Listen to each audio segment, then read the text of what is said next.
మార్కాపురం అంటే కరువు ప్రాంతమని, ఇక్కడికి కృష్ణా జలాలు వస్తాయని ఎవరు ఊహించలేదని సీఎం చంద్రబాబు అన్నారు. ఆ ప్రాంతానికి నీళ్లు ఇవ్వాలని ఎన్టీఆర్ ఆలోచించారని, వెలిగొండ ప్రాజెక్టు వస్తే బాగుంటుందని ఎన్టీఆర్ ఆలోచించారని, తాను ఎప్పుడు ఇక్కడికి వచ్చినా వెలిగొండ గురించే అడిగేవారని తెలిపారు. 1996 మార్చిలో తాను వెలిగొండకు పునాది వేస్తానని గుర్తు చేశారు. పునరావాసం కింద రైతులకు 300 కోట్లు ఇస్తున్నట్లు వెల్లడించారు. 4 జిల్లాల తలరాతలు మార్చే ప్రాజెక్టు వెలిగొండని ముఖ్యమంత్రి చంద్రబాబు అన్నారు. దోర్నాల మండలం గంటావానిపల్లిలో వెలిగొండ ప్రాజెక్టు నిర్వాసితులు రైతులతో సీఎం సమావేశమయ్యారు. అనంతరం మాట్లాడుతూ నీళ్లు లేక చాలామంది ఫ్లోరైడ్ వాటర్ తాగుతున్నారని, కృష్ణానది జలాలు ఈ ప్రాంతానికి వస్తాయని ఎవరూ ఆలోచన చేసి ఉండరని తెలిపారు. రాయలసీమ మార్కాపురం ప్రాంతానికి కృష్ణా జలాలు తీసుకురావాలని ఎన్టీఆర్ ఆలోచన చేశారని గుర్తు చేశారు. 1996 మార్చి 26న వెలిగొండ ప్రాజెక్టు నిర్మాణాన్ని ప్రారంభించామని, 900 కోట్లు పునరావాసం కోసం కేటాయించామని అన్నారు. 300 కోట్లు మొదటి విడతలో నిర్వాసితులకు ఇస్తున్నామని చెప్పారు. ఏపీలో చాలా ఇబ్బందులున్నాయని సీఎం అన్నారు. నక్సలిజంపై పోరాటం చేశానని, క్లైమోర్ బాంబులు పెడితే వెంకటేశ్వర స్వామి తనను కాపాడారన్నారు. గత పాలకులు 10 లక్షల కోట్లు అప్పులు పెట్టిపోయారని విమర్శించారు. 3,351 వెలిగొండ నిర్వాసిత కుటుంబాలకు 300 కోట్లు జమ చేశామన్నారు. నిర్వాసితుల త్యాగం వృధా కాదని, అందరికంటే మెరుగైన జీవితం కల్పిస్తామని భరోసా ఇచ్చారు. మళ్ళీ నెక్స్ట్ ఇయర్కి 2027కి మిగిలిన వర్కులు కూడా పూర్తి చేస్తాం. ఇక్కడ మీరు ఒక విషయం గుర్తుపెట్టుకోవాల్సింది ఏంటంటే, ఇలాంటి సందర్భంలో నేను మిమ్మల్ని అందరినీ ఒకటే కోరుతున్నా, ఎవరైతే ఈరోజు త్యాగాలు చేశారో మీ త్యాగాలు ఊరికే పోవు. దానివల్ల ఈ ప్రాంతం అభివృద్ధి అవుతుంది. మీ జీవితాలు కూడా అందరితో సమానంగా, అందరికంటే మెరుగ్గా ఉంటాయని మీ అందరికి హామీ ఇస్తున్నా. అందుకని ఈరోజు మాత్రం 2,351 మంది నిర్వాసితుల కుటుంబాలకు 300 కోట్ల రూపాయలు జమ చేస్తున్నాం.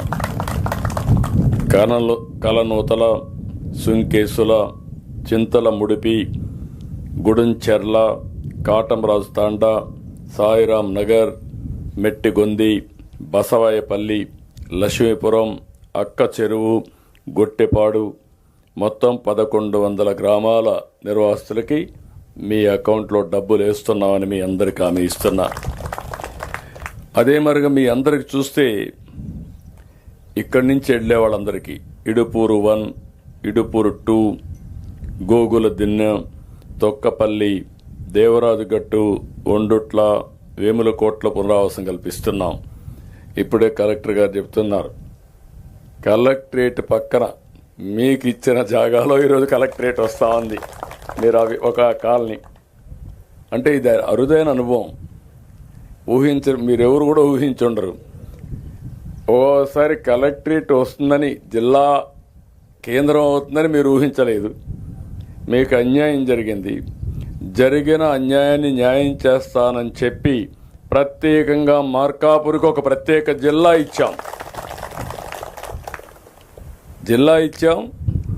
ఆఫీసు లేదు. ఇప్పుడు ఆఫీసు మీకు ఇచ్చిన పునరావాస కేంద్రంలోనే మీ కాలనీలో జిల్లా కలెక్టరేట్ వస్తూ ఉందంటే అది ఒక టౌన్షిప్ డెవలప్ అయ్యే అవకాశం వస్తుంది.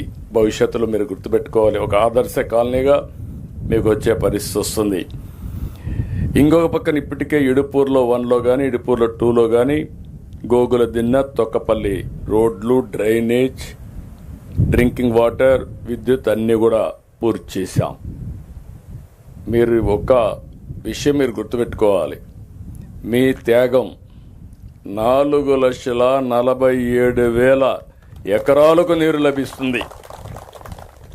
పారిశ్రామిక అవసరాలకు నీళ్లు వస్తుంది. 1,657 గ్రామాలతో సహా 23 లక్షల మందికి మీ పేరు చెప్పి నీళ్లు తాగే పరిస్థితి వస్తుందంటే అదే మీకు ఒక తృప్తి. వైసీపీ పార్టీతో వ్యక్తిగతంగా ఎటువంటి శత్రుత్వం లేదని, వారి విధి విధానాలను ప్రశ్నిస్తే తనపై వ్యక్తిగతంగా విమర్శలు చేస్తున్నారని జనసేన అధినేత పవన్ కళ్యాణ్ మండిపడ్డారు. సంక్షేమ పథకాలకు వ్యతిరేకంగా కాదని, కానీ అర్హులైన వారికి పూర్తిగా అందాలనేది తమ విధానమని పవన్ స్పష్టం చేశారు. గతంలో ప్రభుత్వ ఆసుపత్రుల అభివృద్ధిని ఎవరూ పట్టించుకోలేదని, ఇప్పుడు ఎన్డీఏ ప్రభుత్వంలో ప్రభుత్వ ఆసుపత్రులపై దృష్టి సారించినట్లు చెప్పారు. పార్టీ సిద్ధాంతాల కోసం పనిచేసే వారికి మరిన్ని పదవులు దక్కుతాయని పవన్ స్పష్టం చేశారు. ఎన్నో ఏళ్లుగా పార్టీ కోసం కష్టపడుతున్న కార్యకర్తలను గుర్తించి వారి ఎదుగుదలకు సహాయం చేస్తామని జనసేన అధినేత పవన్ కళ్యాణ్ అన్నారు. మంగళగిరిలో నిర్వహించిన జనసేన నిర్మాణ సారథుల సమాచార సేకరణ కమిటీ కార్యాచరణ సమావేశానికి హాజరైన జనసేన అధినేత ఉప ముఖ్యమంత్రి పవన్ కళ్యాణ్ జన సైనికులకు పలు సూచనలు చేశారు. జనసేవ నిర్మాణ సారథుల సమాచార సేకరణ కమిటీ సభ్యుల ఎంపిక గురించి మాట్లాడారు. క్షేత్రస్థాయిలో పనిచేసే వారి వివరాలు, సమాచారాన్ని ఎప్పటికప్పుడు పారదర్శకంగా సేకరించడమే కమిటీల బాధ్యత అని పవన్ అన్నారు. కమిటీల ఎంపికపై కొందరు విమర్శలు చేస్తున్నారని, అది సరికాదని తెలిపారు. ఎన్నో ఏళ్లుగా కష్టపడుతున్నారనే దాన్ని బేరేజు వేసుకునే ఎంపిక జరిగిందన్నారు. కమిటీలో ఉన్న వారికి త్వరలోనే విధి విధానాలు అందిస్తామన్నారు. క్షేత్రస్థాయిలో సేకరించిన సమాచారాన్ని పవన్ దృష్టికి తేవాలన్నారు. ఎన్నో ఏళ్లుగా కష్టపడుతున్న వారిని గుర్తించాలని, అటువంటి కార్యకర్తలను నాయకత్వం గుర్తించకపోతే ఎలా అని పవన్ హితవు పలికారు.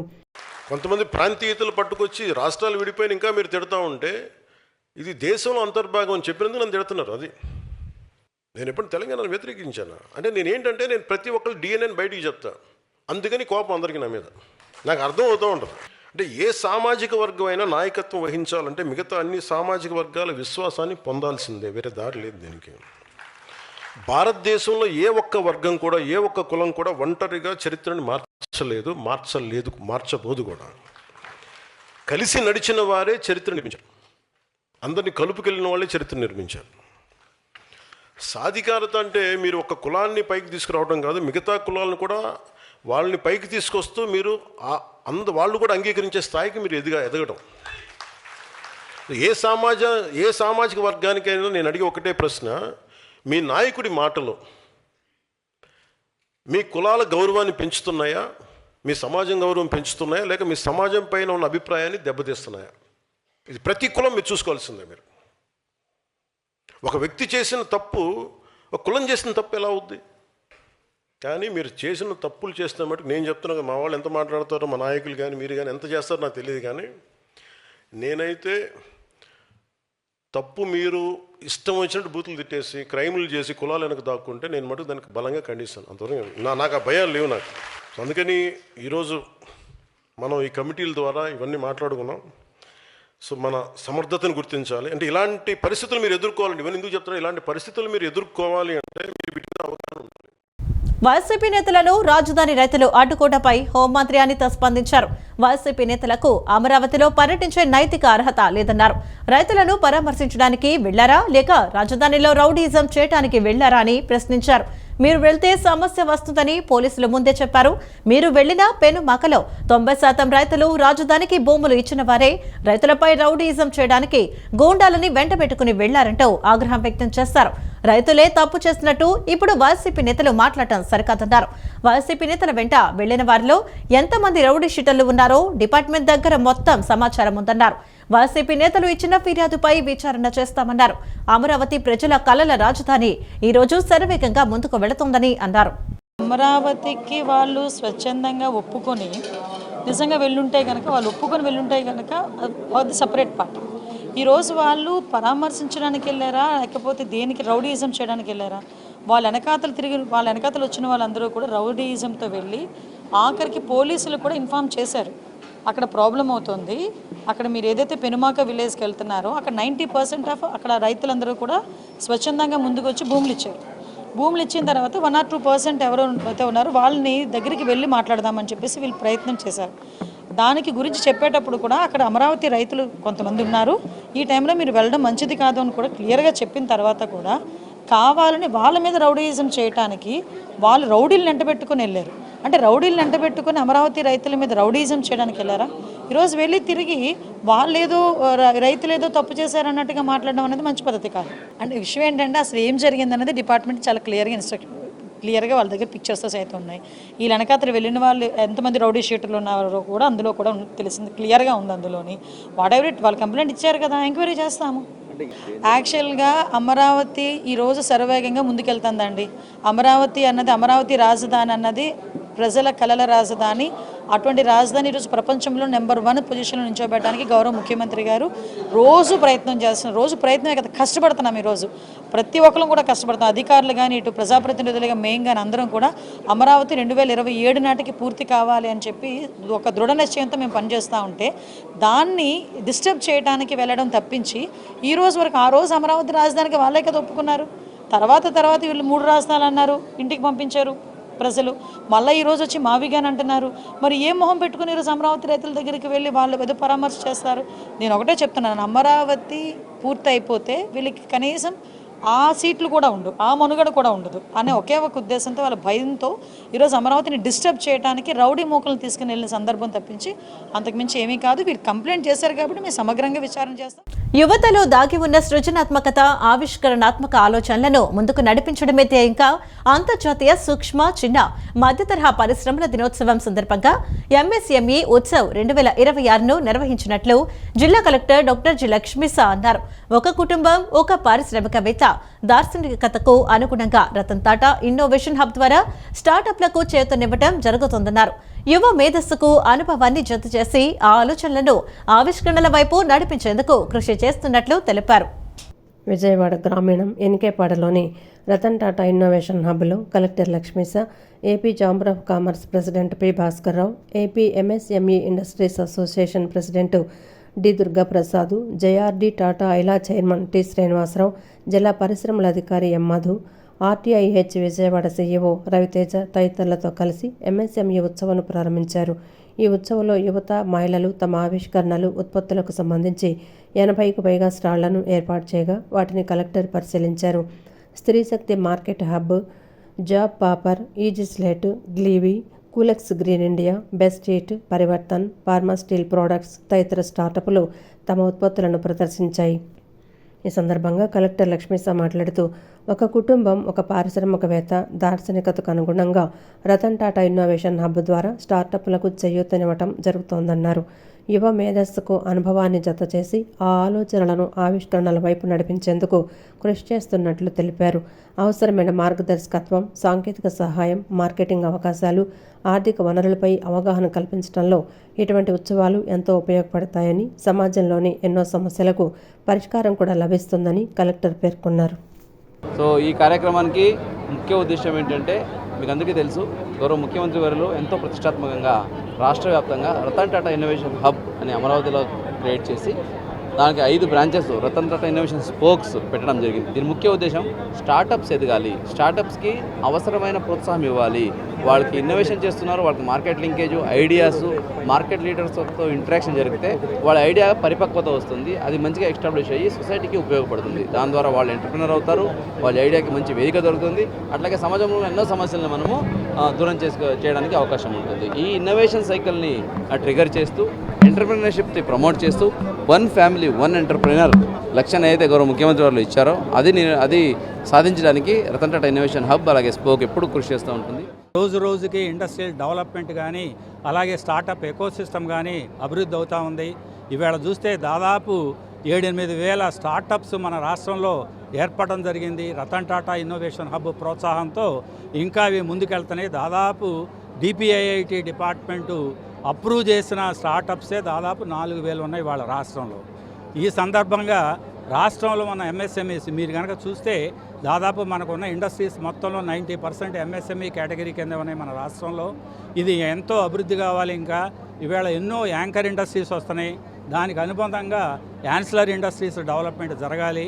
సో ఈ సందర్భంగా అవి జరగాలనుకున్నప్పుడు మన ప్రోడక్ట్స్ని, మన ఎంఎస్ఎంఈని ఎంకరేజ్ చేయాలని చెప్పి సాయి కృష్ణ లాకప్ డెత్ వ్యవహారంపై సిబిఐ విచారణ జరిపించాలని మాజీ ఎమ్మెల్యే మల్లాది విష్ణు ప్రభుత్వాన్ని డిమాండ్ చేస్తారు.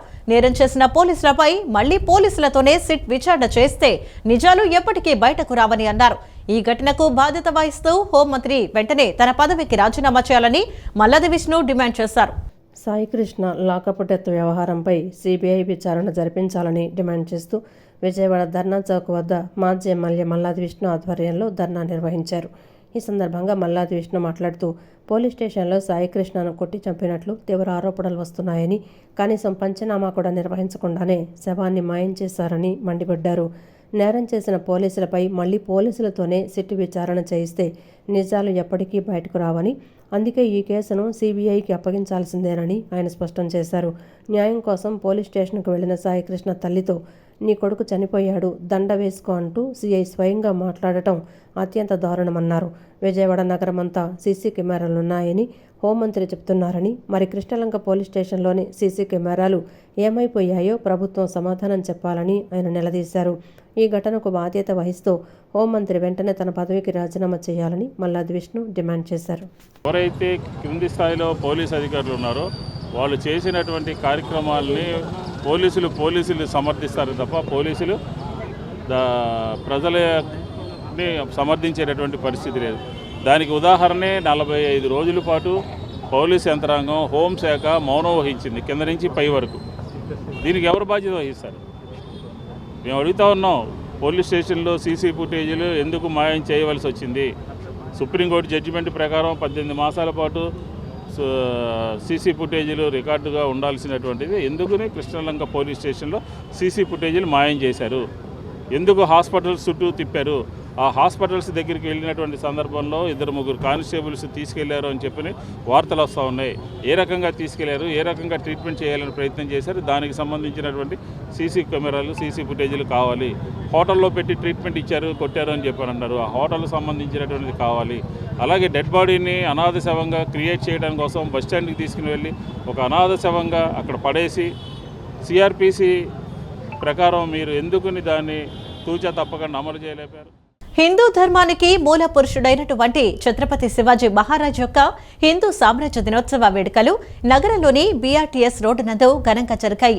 మొఘలులు, తురుష్కులు హిందువుల మీద దాడి చేసినప్పుడు ప్రతిఘటించిన వ్యక్తి ఛత్రపతి శివాజీ మహారాజ్ అని పలువురు హైందవులు ఈ సందర్భంగా శివాజీని కొనియాడారు. చిన్న చిన్న రాజ్యాలను కలుపుకుంటూ భారతదేశం మొత్తాన్ని ఏకతాటిపైకి తీసుకువచ్చిన మహోన్నత వ్యక్తి ఛత్రపతి శివాజీ మహారాజ్ అని ప్రశంసల వర్షం కురిపించారు. అటువంటి మహనీయుడి హిందూ సామ్రాజ్య దినోత్సవంను నేడు జరుపుకోవడం శుభ పరిణామమన్నారు. Vijayawada Satyanarayanapuram Shri Adishankaracharya circle, BRTS road, Shri Shivaji Maharaj విగ్రహం దగ్గర హిందూ సామ్రాజ్య దినోత్సవం సందర్భంగా ఛత్రపతి శివాజీ మహారాజ్ విగ్రహానికి క్షీరాభిషేక కార్యక్రమాన్ని ఘనంగా నిర్వహించారు. ఈ సందర్భంగా పలువురు హైందవులు మాట్లాడుతూ సుమారుగా 352 సంవత్సరాల క్రితం హిందూ సామ్రాజ్య దినోత్సవం సందర్భంగా ప్రపంచం మొత్తానికి ఆదర్శవంతమైనటువంటి వ్యక్తి, హిందూ ధర్మానికి మూల పురుషుడైనటువంటి ఛత్రపతి శివాజీ మహారాజ్ యొక్క హిందూ సామ్రాజ్య దినోత్సవం నిర్వహించారని, దాదాపు 352 సంవత్సరాలు కావస్తున్న ఛత్రపతి శివాజీ మహారాజును ఎవరూ మర్చిపోలేదంటే హైందవ ధర్మం కోసం ఆయన పోరాడినటువంటి కృషిని అందరూ గుర్తు చేసుకోవాలన్నారు. అప్పట్లో మొఘలులు, తురుష్కులు హిందువుల మీద దాడి చేసినప్పుడు ప్రతిఘటించిన వ్యక్తి ఛత్రపతి శివాజీ మహారాజ్ అని కొనియాడారు. చిన్న చిన్న రాజ్యాలను కలుపుకుంటూ భారతదేశం మొత్తాన్ని ఏకతాటిపైకి తీసుకొచ్చిన మహోన్నత వ్యక్తి ఛత్రపతి శివాజీ మహారాజ్ అని ప్రశంసల వర్షం కురిపించారు. అటువంటి మహనీయుడిని హిందూ సామ్రాజ్య దినోత్సవాన్ని నేడు జరుపుకోవటం శుభపరిణామమన్నారు. దేశం కోసం, ధర్మం కోసం త్యాగం చేసినటువంటి మహావీరుడు.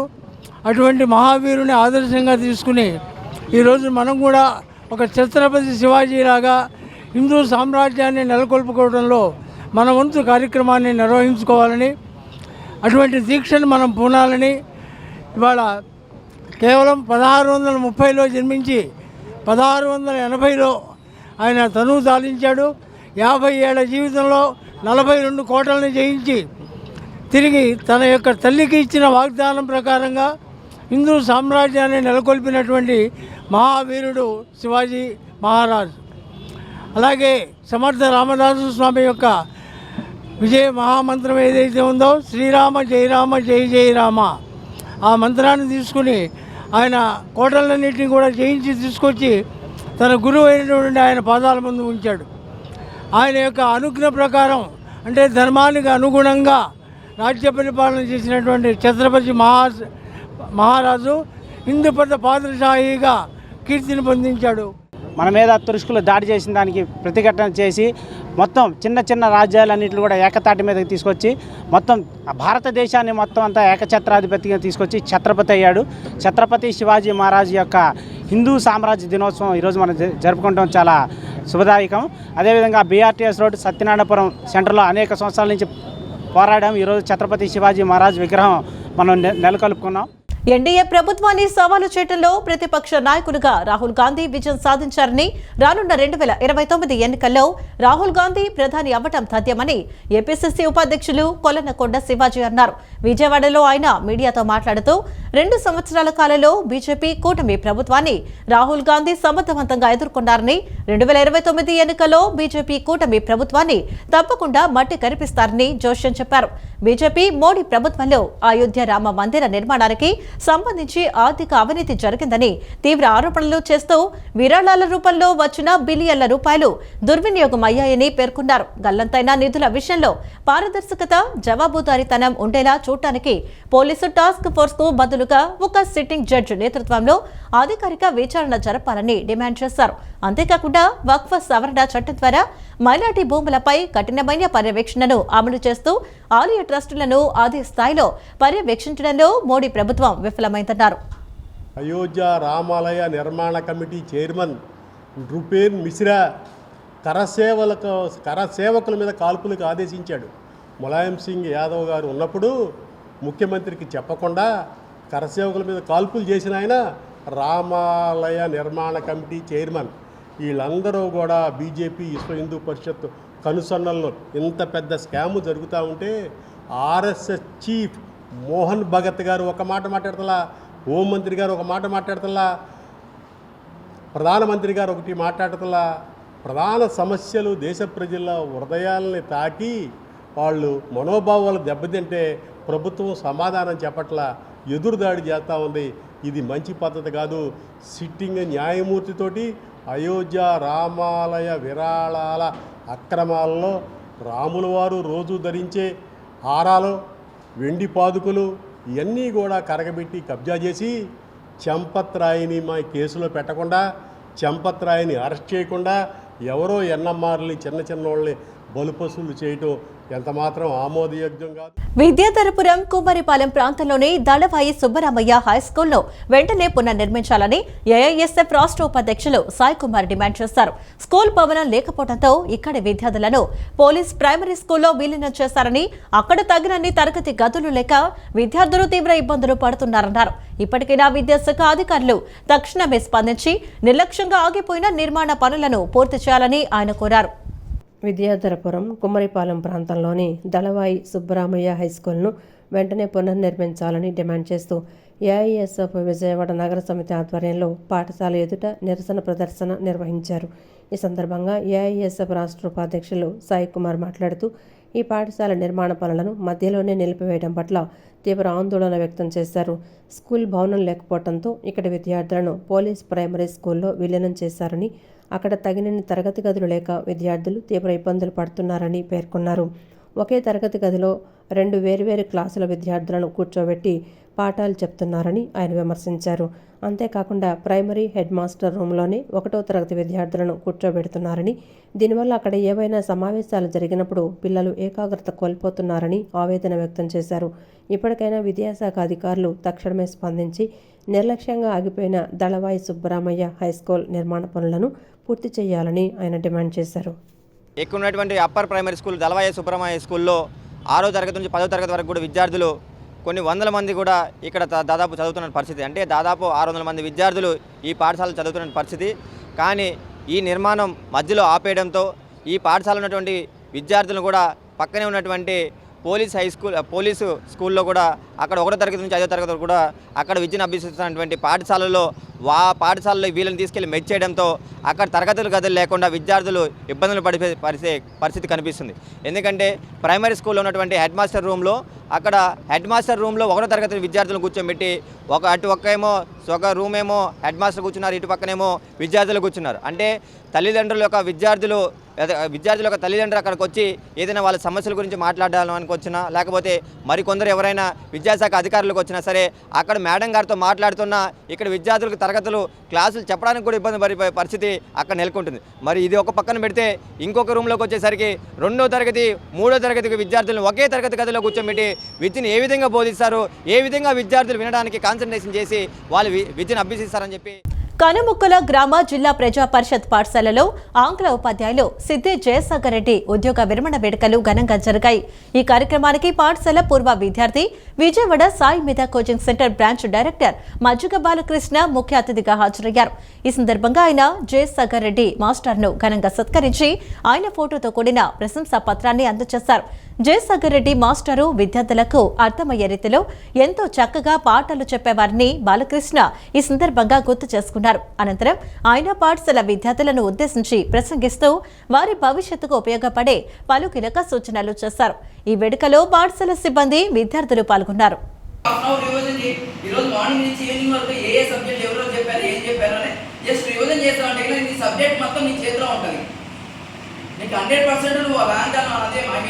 మీ స్కోర్ రావాల్సిన 10th లో కూడా 100% వస్తుంది.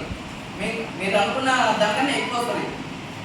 చాలా మంది ఏం చేస్తారంటే ప్రైవేట్ జాబ్ చేస్తున్నాడు, సార్ చెప్పినట్టు చదువుకుంటే మంచి పొజిషన్లో ఉన్నాను అప్పుడు ఆలోచించడం కాదు, ముందే ఆలోచించాలి. ఓకేనా? ఏదైనా నేను ఆల్రెడీ అనుభవించాను కాబట్టి నేను చెప్తున్నా. సో సార్ ఫ్యామిలీ అంటే ఎలా సపోర్టింగ్ చేస్తారంటే స్టూడెంట్ చదువుకుంటానంటే ఎంతవరకైనా వెళ్తారు. నువ్వు చదువుకోవాలంటే అసలు నేను రెస్పాన్సిబుల్. సమాజంలో ప్రతి ఒక్కరూ అమ్మ ప్రేమ గురించి మాట్లాడుతూ ఉంటారని, కానీ కుటుంబం కోసం తెరువెనక ఉండి నిరంతరం శ్రమించే తండ్రి త్యాగాలు కూడా అమూల్యమైనవని కృష్ణలంక శ్రీ చైతన్య ప్రిన్సిపల్ మహాలక్ష్మి కొనియాడారు. పిల్లల భవిష్యత్తు కోసం తండ్రి పడే కష్టాన్ని ప్రతి విద్యార్థి గుర్తించాలని, వారిని ఎల్లప్పుడూ గౌరవించాలని విద్యార్థులకు ఆమె సూచించారు. కృష్ణలంకలోని శ్రీ చైతన్య టెక్నో స్కూల్ ఆవరణలో ఫాదర్స్ డే వేడుకలు భావోద్వేగ భరిత వాతావరణంలో జరిగాయి. సమాజంలో కుటుంబంలో తండ్రి పాత్రను స్మరించుకుంటూ పాఠశాల యాజమాన్యం ఈ కార్యక్రమాన్ని నిర్వహించింది. ఈ సందర్భంగా ఏర్పాటు చేసిన ప్రత్యేక కార్యక్రమంలో విద్యార్థులు తమ తండ్రుల పట్ల ఉన్న ప్రేమాభిమానాలను చాటుకున్నారు. భారతీయ సాంప్రదాయం ఉట్టిపడేలా విద్యార్థులందరూ తమ తండ్రులను కూర్చోబెట్టి వారికి పాదపూజ చేసి ఆశీస్సులు తీసుకున్నారు. విద్యార్థులు తమ చేతులతో తండ్రులకు కేక్ తినిపించి ఫాదర్స్ డే శుభాకాంక్షలు తెలుపుతూ ఆనందాన్ని పంచుకున్నారు. ఈ సందర్భంగా పాఠశాల ప్రిన్సిపాల్ మహాలక్ష్మి మాట్లాడుతూ, నేటి ఆధునిక సమాజంలో పిల్లలకు చిన్నతనం నుంచే తల్లిదండ్రుల విలువలను, సంస్కృతిని నేర్పించాల్సిన అవసరం ఎంతైనా ఉందన్నారు. మన ఎదుగుదల కోసం, కుటుంబ పోషణ కోసం అహర్నిశలు కష్టపడే తండ్రి గొప్పతనాన్ని, ఆయన పడే శ్రమను విద్యార్థులకు ప్రాక్టికల్గా తెలియచెప్పాలన్న ముఖ్య ఉద్దేశంతోనే ఈ కార్యక్రమాన్ని తలపెట్టినట్లు ఆమె వివరించారు. సమాజంలో ప్రతి ఒక్కరూ అమ్మ ప్రేమ గురించి మాట్లాడుతుంటారని, కానీ కుటుంబం కోసం తెర వెనుక ఉండి నిరంతరం శ్రమించే తండ్రి త్యాగాలు కూడా అమూల్యమైనవని ప్రిన్సిపాల్ మహాలక్ష్మి కొనియాడారు. పిల్లల భవిష్యత్తు కోసం తండ్రి పడే కష్టాన్ని ప్రతి విద్యార్థి గుర్తించాలని, వారిని ఎల్లప్పుడూ గౌరవించడం, వృద్ధాప్యంలో కంటికి రెప్పలా కాపాడుకోవడం మనందరి బాధ్యతని హితవు పలికారు. అందరి చేత పిల్లలకి ఆశీర్వాదం ఇప్పించడం, పిల్లలందరి చేత కూడా ఫ్లవర్ పెటల్స్ వాళ్ళ పాదాల మీద వేయించి చక్కగా వాళ్ళకి కాళ్ళకి దండం పెట్టడం చేయించామండి. పిల్లలకి వాళ్ళకి ఇష్టమైన సర్ప్రైజ్ గిఫ్ట్స్ తీసుకొచ్చి వాళ్ళ ఫాదర్స్కి ఇచ్చారు. వాళ్ళందరూ love you dad, my daddies, my hero అని ఎంతో నినాదాలతో వాళ్ళ ఉత్సాహాన్ని, వాళ్ళ లవ్ టువర్డ్స్ దేర్ ఫాదర్ని వ్యక్తపరచడం జరిగిందండి. ఫాదర్స్ అందరూ కూడా ఇందులో చక్కగా అందరూ వచ్చి వాళ్ళ పనులన్నీ పక్కన పెట్టి పాల్గొని వాళ్ళు ఎంతో ఉత్సాహంగా పాల్గొనడం జరిగింది. మనం ఫాదర్ చేసిన సాక్రిఫైసెస్ పిల్లలకి తెలియచేయాలి. ఫాదర్ ఒక ఇమోషన్. మనం తెలుగులో కూడా మాతృదేవోభవ, పితృదేవోభవ, ఆచార్య దేవోభవ అంటామండి. అంటే మొదటి స్థానాన్ని మాతృమూర్తికి, తర్వాత మొత్తం ఫాదరు తన భుజస్కంధాల మీద పిల్లల యొక్క బాధ్యతని మొత్తం వేసుకుని ఎట్లా లైఫ్ లాంగ్ వాళ్ళని ప్రొటెక్ట్ చేస్తా వాళ్ళ జీవితం సాక్రిఫైస్ చేసి పిల్లల కోసం ఏ మాదిరిగా ఎలాంటి సాక్రిఫైసెస్ చేస్తారన్న ఉద్దేశంతో మనం ఈ ప్రోగ్రాం నిర్వహించడం. పెదబారుపూడి మండలం యలమర్రు గ్రామంలో విద్యుత్ షార్ట్ సర్క్యూట్ కారణంగా 3 గృహాలు పూర్తిగా అగ్నికి ఆహుతయ్యాయి. ఈ ఘటనలో నిరాశ్రయులైన 3 కుటుంబాలను మనం ఫౌండేషన్ చైర్మన్ పెనుమాల శ్రీనివాసరావు పరామర్శించి వారికి అండగా నిలిచారు. బాధిత కుటుంబాలకు ఒక్కొక్కరికి 26 కేజీల రైస్ బ్యాగ్, దుప్పట్లతో పాటు నిత్యావసర సరుకులను అందచేయడంతో పాటు ప్రతి కుటుంబానికి 5,000 రూపాయల చొప్పున ఆర్థిక సహాయం అందించి తమ మానవత్వాన్ని చాటుకున్నారు. ఈ సందర్భంగా బాధిత కుటుంబాలకు ధైర్యం చెబుతూ ఇలాంటి క్లిష్ట పరిస్థితుల్లో సమాజం అంతా కలిసి వారికి తోడుగా నిలవాలని ఆయన పిలుపునిచ్చారు. ఈ సహాయ కార్యక్రమాల్లో మనం వనం ఫౌండేషన్ సభ్యులు మరియు గ్రామస్తులు పాల్గొని బాధిత కుటుంబాలకు తమ సంఘీభావాన్ని తెలియజేశారు. మొత్తం అసలు వీళ్ళకి ఏమీ లేవు, పాత్రలు కానీ లేకపోతే తినడానికి కానీ బట్టలు కానీ మొత్తం కాలిపోయినాయి.